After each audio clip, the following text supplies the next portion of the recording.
Hi guys, Dan from GuitarLessonCentral.com here, and today I'm working with the wonderful guys down at Riffstation to bring you some free lesson videos.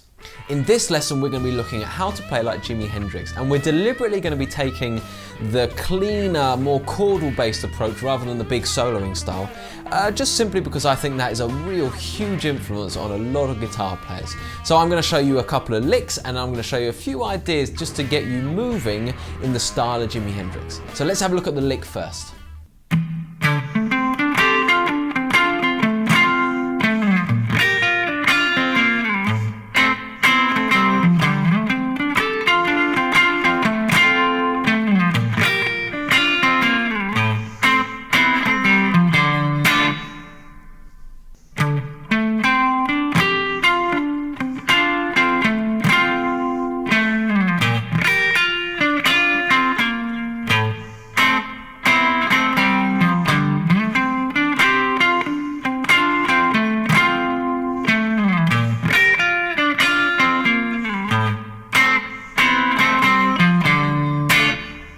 As well as breaking down the exact fingers and the exact licks, this relies very heavily on being able to suggest a rhythm. So I want to start by saying that basically I'm playing three chords. I'm playing a D minor, a B flat major, and then an A minor. So if you can picture it, it's kind of like a boom, ba ba ba ba do do do do do be diddly do. This is pretty much what I'm playing. And the most important part when you come to learn this exact lick that I'm going to show you in a sec is that I can still hear that when you play. If you listen, I'm not breaking that rhythm.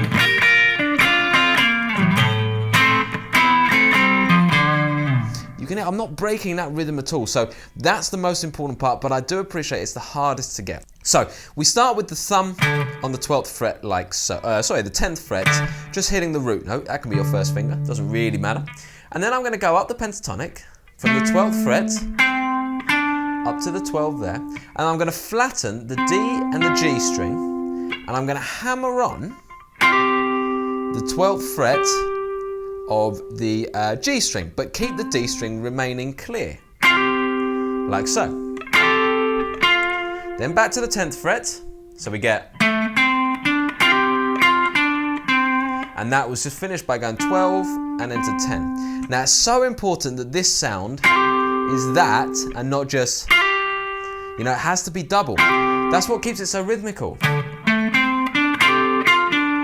Makes it still sound like a chord in some respect. Okay. Then I'm going to double up on the 10th fret on the D and the G string again, but this time I'm going to hammer on the D string. Okay. Then back to the double 10, 12, double 10, 12 again. So that second bar is this.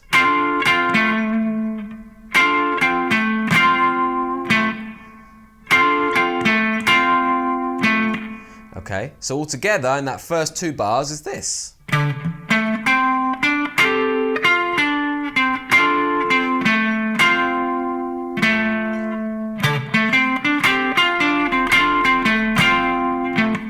Okay, now that's going to be hard to get together, but then at that point we're going to come down to the B flat like we said, and I'm just going to hit the root note. Okay, and then I'm going to attribute underneath this B flat major chord, this bar chord here, pentatonic shape 2. Really simple thing to do, but it works a treat because I can then pull the lick out of the pentatonic shape 2 and it will almost be like highlighting the B flat without actually playing the B flat. Okay, so I then do this 6 and 6 there, and I hammer on the 8th fret, back to the double 6, okay, grab the 7th fret, okay, on the G string, and then I'm going to put my two fingers like this, so that's 5th fret and 6th fret, and hammer on the 7th fret on the G string. Okay, back to these two, and then the 8, as if I was running down the scale.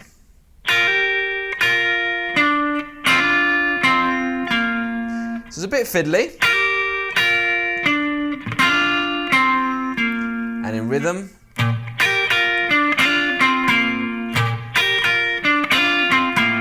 Okay, nice and rhythmical. And then I finish off by coming back to the 5, which is now suggested my A minor. Pentatonic shape 1 again, underneath this A minor chord, this minor chord. Again, by attributing the simple pentatonic shape, it means that as we play through the shape, we suggest the A minor without actually playing the chord. Okay, so here I'm going to go like this.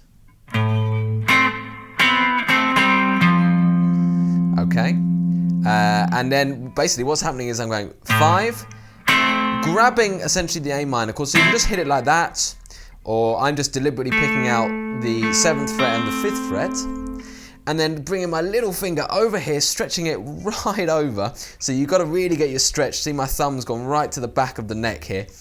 And I'm hitting the 9th fret D string, 5th fret G string, which is very dissonant. But then I come straight down to the 7th fret with this finger, then the 5th fret. And then to finish it off, I'm going to hit the little finger on the 8th fret, keeping the 5th fret on the D string, and that will take me back to my D.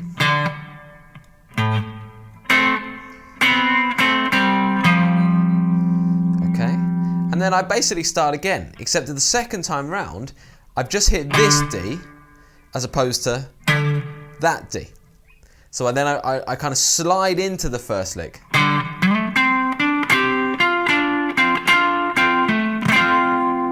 B flat.